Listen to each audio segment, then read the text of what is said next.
చేసిన. ఇప్పుడైతే అది ఓవెన్లా ఉంది. కేక్ ప్రాసెస్ మొత్తం చెప్తా ఉండండి. నేనైతే ఏమంటారు అది ఓరియో బిస్కెట్స్ తీసుకున్నాను. ఓరియో బిస్కెట్స్ తీసుకొని క్రీమ్ సపరేట్ పెట్టినాను. క్రీమ్తో నేను చేసిన అంటే ఇట్లా బాల్స్ లాగా చేసి ఇట్లా మీద టాపింగ్లా పెడదాం అనుకున్నా. పెడతా. ఇప్పుడైతే ఓవెన్లో కేక్ అవుతుంది గైస్. పెడదాం అనుకున్నా. పెట్టిన ఓరియో బిస్కెట్ చిన్నగా చించి గ్రైండర్లో గ్రైండ్ చేసిన.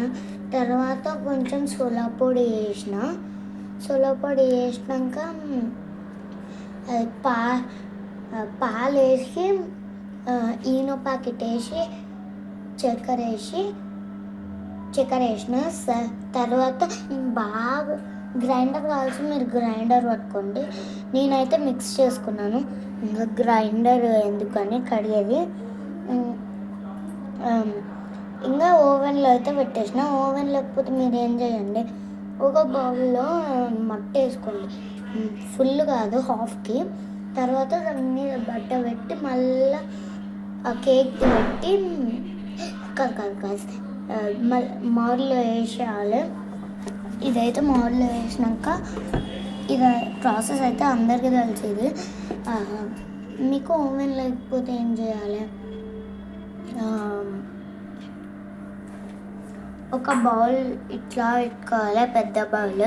తర్వాత దాంట్లో సగంకి మట్టి వేసుకోవాలి. మట్టి వేసుకున్నాక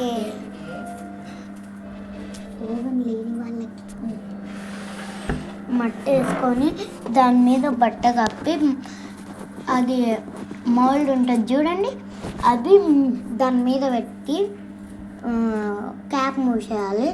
తర్వాత మీకు ఎన్ని మినిట్స్ కావాల్సి అన్ని మినిట్స్ అలారం పెట్టుకోవాలి. ఇంకా కేక్ రెడీ.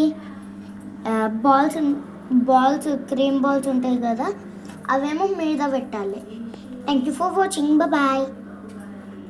కేక్ అయితే అవుతుంది గైస్.